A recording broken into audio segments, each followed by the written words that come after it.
कि परमात्मा की सबसे बहुत ही बेहतरीन क्वालिटी जो है अजन्मा है।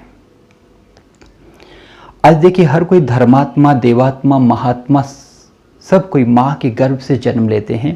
एक परम पिता परमात्मा जो अजन्मा है वो कभी माँ के गर्भ से नहीं आते। इवन शास्त्रों में भी परमात्मा शिव के पिता, माता, गुरु का कोई वर्णन नहीं है, क्योंकि वो समग्र सृष्टि के पिता है, वो समग्र सृष्टि के गुरु है, शिक्षक है। इसीलिए उनका पिता कौन हो सकता है? इसीलिए परमात्मा शिव अजन्मा है। केवल एक ही परमात्मा है जो अजन्मा है और हर कोई गर्भ से जन्म लेते हैं। ये परमात्मा शिव की बहुत ही अलौकिक क्वालिटी है। अब आते हैं कि परमात्मा रहते कहाँ हैं। आप देखिए शिव जी के मंदिर, आप देखिए हर जगह में पहाड़ों के ऊंचे ऊंचे स्थान पे निर्मित है।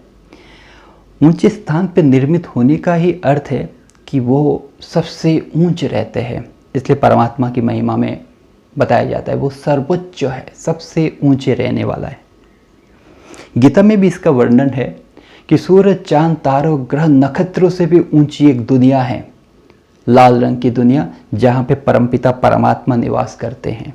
जी हाँ, वो लाल रंग की दुनिया जिसको परम धाम कहा जाता है, अर्थात परमात्मा का रहने का स्थान, वहाँ पे स्वयं परमपिता परमात्मा शिव निवास करते हैं।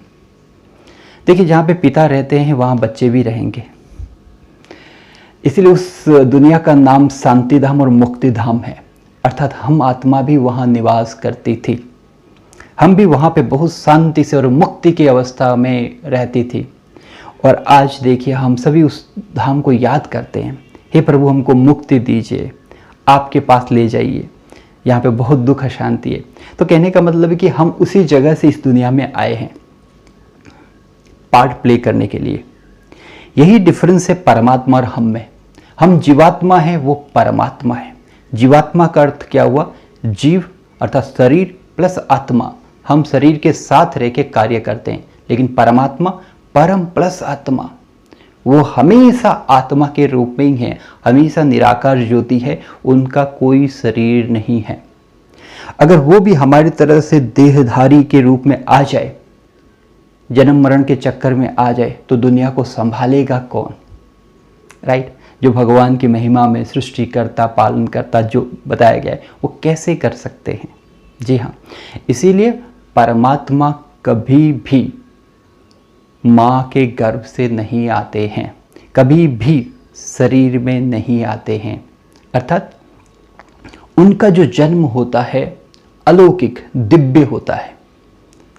उस जन्म में उनको बताया जाता है अवतरित, अवतरण। एक जन्म हुआ माँ के गर्भ से, एक होता है अवतरण।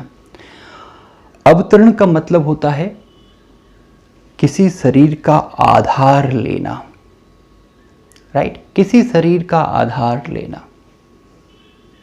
अब सवाल आता है कि भगवान किस शरीर का आधार लेते हैं, कब लेते हैं, क्यों लेते हैं?